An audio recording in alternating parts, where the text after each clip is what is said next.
गरिमाले भन्दैछ टिकटकको साथीहरूलाई भोलि काठमाडौँ जाँदैछ अरे र साङ्ग्रो धेरै धेरै मिठो कुराहरू खायो अरे। के खायो छोलो?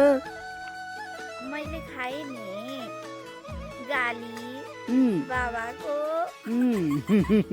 मैले केमा गाली गरेँ तिमीलाई? के चकचक गर्यौ? चकचक त म केही गर्दिनँ, म एकदमै शान्त स्वभावको मान्छे हो हैन। बाबालाई तर थिच्दिन। बाबाको टेम्पर चाहिँ अलिकति उटपटाङ भएर कसरी भयो? भने चाहिँ अनि मलाई झुटको आरोप लगाएर सारा संसारले खेलाउनुहुन्छ होला। तर मैले गल्ती केही गरेको होइन, गल्ती हजारौँ हुन्छ भयो आए केही पनि होइन। म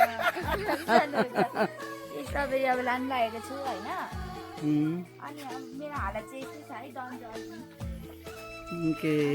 यही स्पाइडर प्लान्ट लानु लागेको छु। स्पाइडर प्लान्टको दुईवटा बिज लानु लागेको छु। एउटा भयो अनि अर्को यो चाहिँ एउटा छ, त्यो पनि अनि यो पनि सेम हो।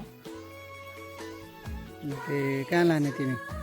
मेरो रुमभित्र दिज आर इन्डोर प्लान्ट्स। यो चाहिँ होइन है, स्ट्रबेरी चाहिँ स्ट्रबेरी पनि रुमभित्रै हो? होइन, यो आउटडोरै हुन्छ।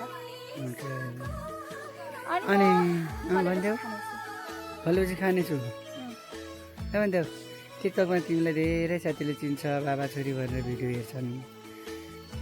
ल भन उनी साथीहरूलाई के भन्छौ? हेरिदिनु हुने सम्पूर्ण साथीहरूलाई